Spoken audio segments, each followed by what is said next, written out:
इस बार के महाकुंभ मेले में कई बाबा वायरल हुए और ऐसे ही आपने आईआईटी बाबा के बारे में भी सुना होगा। आईआईटी जैसे प्रतिष्ठित संस्थान में पढ़कर बाबा बन जाना वाकई हैरान कर देने वाला है। और यही नहीं, आईआईटी बाबा ने कनाडा में अच्छी खासी सैलरी पर नौकरी भी की है।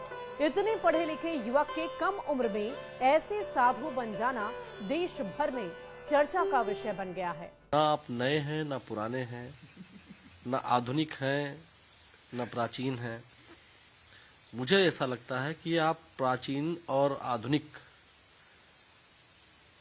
दोनों का समावेश है। अभी देखिए, जब मैं यहाँ आया तो मैंने कोई प्लानिंग नहीं की, आपसे फोन पे बात किया, क्योंकि आपसे प्लानिंग करके बात जो भी लोग कर रहे होंगे वो फिर काम खराब हो जाएगा।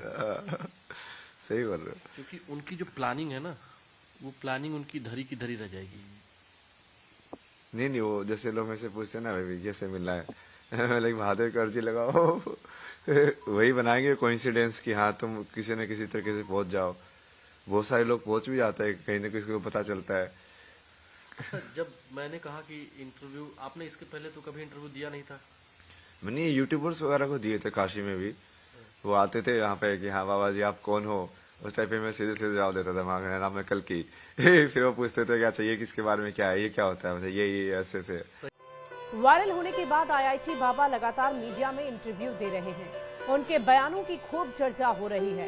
कुछ लोग उन्हें सपोर्ट कर रहे हैं तो कोई उनकी आलोचना भी कर रहा है। इनका पूरा नाम अभय सिंह है। जानकारी के अनुसार ये हरियाणा के झज्जर के रहने वाले हैं। आईआईटी बाबा के अपने परिवार को लेकर दिए गए इंटरव्यू खूब वायरल हुए हैं। अपने पिता को लेकर आईआईटी बाबा ने कहा कि उनको 1 साल तक मैं समझाता रहा कि मैं ये करना चाहता हूँ, लेकिन तब तक उन्हें नहीं समझ आया।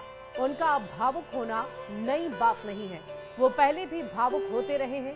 इस दौरान आईआईटी बाबा के घर जाने के सवाल को लेकर जब कुछ लोगों ने उनसे पूछा तो उन्होंने इस सवाल को ही टाल दिया। पिताश्री आपके इंटरव्यू दिए, उन्होंने कहा बेटा तो रास्ते पे चला गया है विज्ञान के, मैं उसको लौटने के लिए नहीं कहूंगा। अब जो पीछे बात चली गई। आप सन्यासी हैं, मैं मानता हूं, आपको अब यहीं रहना चाहिए, हम सबको ज्ञान देना चाहिए। लेकिन एक जो बात है कि आपको वाली स्टोरी भी फिक्स करनी है क्या धर्म के अंदर? नहीं, मतलब नहीं, मैं वो स्टोरी नहीं, जो मैं उनका इंटरव्यू देखा तो मुझे ऐसा लगा, अगर आप मुझे अपना भक्त मानते हैं या एक मानते हैं कि मैं, ये कैमरा जरूर चल रहा है, लेकिन मैं ये मान के आपसे बात कर रहा हूँ कि ये नहीं चल रहा है। नहीं, वो ऐसी वो आपकी ऑनेस्टी निकलेगी, है ना।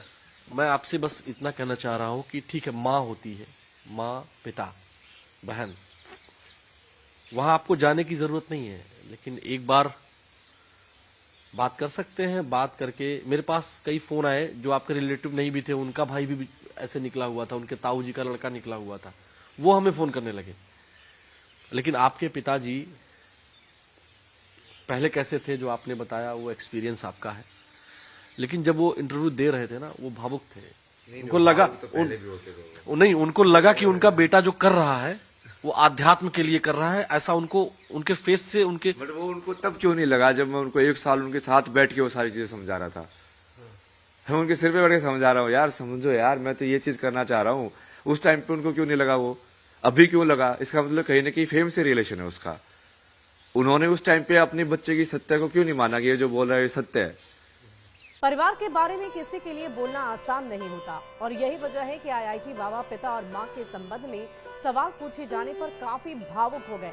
हालांकि चेहरे पर हल्की मुस्कान थी, लेकिन उनका इमोशनल होना साफ देखा जा सकता है।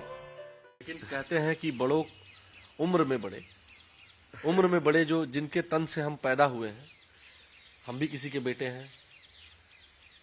कई बार हमको लगता है कि मेरे पिताजी ठीक नहीं कह रहे हैं, वो हमारी बात भी नहीं मानते हैं, लेकिन इसके बावजूद भी हमें क्या करना चाहिए? जो हमारी जो सनातन परंपरा है, वो कहते हैं ना कि हिरण्यकश्यप, याद है आपको? हिरण्यकश्यप तो याद है ना मेरे को, बट उसके अंदर तो जैसे मेन तो मैंने इतने सारी चीजें की, तो हिरण्यकश्यप के सुपुत्र ने तो ये नहीं किया ना, कि उन्होंने तो, प्रहलाद ने, देखिए मैं ध्रुव बोलने जा रहा था, आपने ध्रुव भी बोला था है ना। हाँ। देखिए कई बार गलती होती है और उसको स्वीकार कर लेना चाहिए। हम जानते सब है, ध्रुव, प्रहलाद, क्योंकि वो दोनों ही भक्त है, इसलिए आप कंफ्यूज हो गए ना। दो को ही भक्त की उपाधि मिली है, भक्त ध्रुव और भक्त प्रहलाद, जो कि अमर हो गए।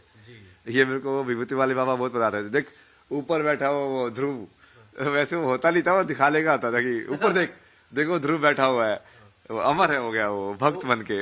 आईआईटी बाबा ने घर जाने के सवाल को सिरे से खारिज कर दिया। उन्होंने अपने पिता को लेकर ये कहा कि मुझे पता है मेरे पिता कैसे व्यक्ति हैं। जब घर था तो वो मुझ पर गुस्सा करके ऐसे देखते थे जैसे कि मुझे मार डालेंगे। मेरा पूजा पाठ और भक्ति करना उन्हें बिल्कुल पसंद नहीं था। यहाँ तक कि मेरे ओम का जाप करने से भी उन्हें दिक्कत होती थी।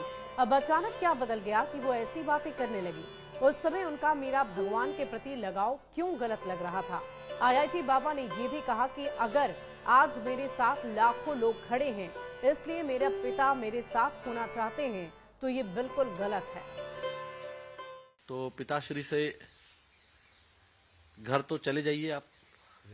वो सब वो अभी है ना, वो आपको शायद वो हो सकता है कि आपको अपने प्रारब्ध की वजह से उनके अंदर वो चीज दिख रही हो, बट मुझे वो पता है ना वो क्या है। वो तो मेरे को ऐसे देखते थे ना ऊर्जा में जैसे खा जाऊंगा मैं, तो मैं वहां पे साइलेंटली बैठा होता था, तो उनको ऐसी इतनी ईर्ष्या होती थी उस चीज से, वो करने से, मेरे ओम जपने से भी, वो सब करने से भी। अब क्या बदल गया एकदम से। वही चीज वहां पे कैसे गलत लग रही थी उनको। सारी चीजें पढ़ाई मैंने वहां पे, जैसे मेरी वो बीच में वो सब भी हुआ, वो घर छोड़ के खुद ही भाग गए थे। फिर मैं चाचा वगैरह को बुलाया, तो चाचा वगैरह को बुला के जैसे बुआ वगैरह आई, मैंने उनको पूरा समझाया कि मैं क्या कर रहा हूँ। देखो ये मेंटल हेल्थ के लिए बहुत जरूरी है, क्योंकि ये सब चीजें मन कैसे काम करता है उससे भी जुड़ी हुई हैं। आज के टाइम में कितनी जो ज्यादा जरूरत है इन सब की, वो लोग समझे, फिर भी वो नहीं समझे क्योंकि उनको समझना ही नहीं था। नहीं, लेकिन मुझे लगता है कि कई बार फेम की ही वजह से, लेकिन कई बार चीजें समझ में आ जाती हैं। नहीं, वो समझ में नहीं आई है उनको। वो सिर्फ परसेप्शन की वजह से होता है कि हाँ अब ये चीज, वो पहले उनको डर लग रहा था कि ये चीज है कि नहीं है, अब उनको लग रहा है कि हाँ ये चीज तो बाकी लोग एक्सेप्ट कर रहे हैं। पहले मैं अकेला खड़ा था तो वो मेरे साथ नहीं खड़े थे, अब दूसरे लोग खड़े हैं तो वो भी खड़े होना चाहते हैं। पिता से बेहद नाराज आईआईटी बाबा ने आगे उनसे मिलने की संभावनाओं से इनकार कर दिया। उन्होंने अपनी मां और प्रेमिका और दोस्त के साथ हुई घटनाओं के बारे में जिक्र किया। आईआईटी बाबा ने बातचीत में साफ ये दर्शा दिया कि वो अपने पिता के प्रति बिल्कुल भी संवेदनशील नहीं है, बेहद आक्रोशित हैं। उन्होंने ये बताया कि मेरे पिता मेरी मां को निर्दयी तरीके से मारते थे, सब मुझे पसंद नहीं था और आखिरकार ये सब कुछ मेरे साथ भी हुआ। तो मेरा ये मानना है कि आपको एक बार पिताश्री से अब मान गए हैं, कैसे भी माने हो।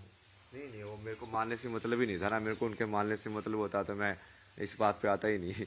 उनके मानने या ना मानने से मेरे को क्या मतलब है। वो मेरे लिए तो एक सोल है ना, जो बाकी सोल्स हैं। बाकी जैसे आपको समझा रहा हूँ वैसे उनको समझाया था, उन्होंने नहीं समझा, आपने समझा, समझाना चाहो उस चीज को, अब मेरे लिए तो बराबर ही है ना। वो जैसे मेन तो मैं जितने सारी चीजें की वो तो सिर्फ स्त्री के लिए किया कर रहा हूँ मैं सारे की सारे, चाहे वो मेरी माँ के साथ जो इंसाफ हुआ हो, चाहे मेरे जो रिलेशनशिप के अंदर मैंने जो एक्सपीरियंस किया कि वहाँ पे मैंने बताया था कि जैसे बहन प्रेग्नेंट थी तो वहाँ पे नहीं आ पाई मम्मी मदद करने के लिए, तो उसकी वजह से मुझे महसूस हुआ कि यार ये सब क्या है संसार के अंदर, ये सब क्यों होता है। मतलब और भी जैसे मेरी जो दोस्त थी उसका जैसे वो बचपन में भी उसका रेप का केस हुआ था, उसके बाद उसकी फिर जो मैरिज थी वो भी ब्रेक हो गई, उसके वजह से उसका मेंटल हेल्थ बहुत प्रॉब्लम हो गया। तो ये सारी चीजें तो मैं उनके लिए कर रहा हूँ।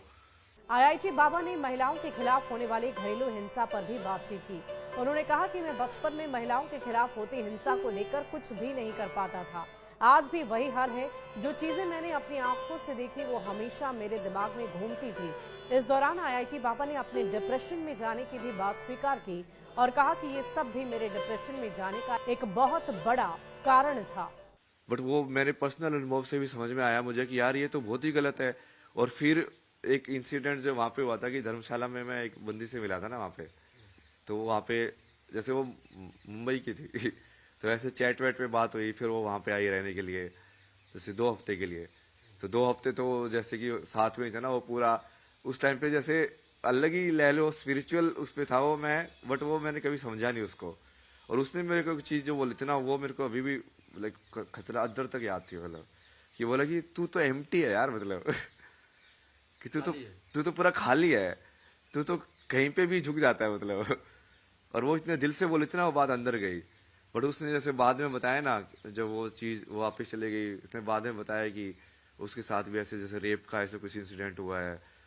तो उसकी वजह से चूंकि हम भी फिजिकल उसमें इन्वॉल्व थे ना, तो फिर मुझे वो बहुत ज्यादा वैसे एकदम से हिट किया कि यार अब मैं खुद को एनालाइज करने लग गया कि यार मैंने जो किया वो तो पूरा सेंसिटिविटी के साथ किया ना, मतलब कि हाँ मैं तो कहीं पे फोर्सफुल नहीं था या ऐसे। अब फिर मैंने बहुत सारे जैसे हेल्पलाइन में कॉल किया कि जब ऐसे केस होते हैं तो ऐसे लोगों से कैसे बात करनी चाहिए।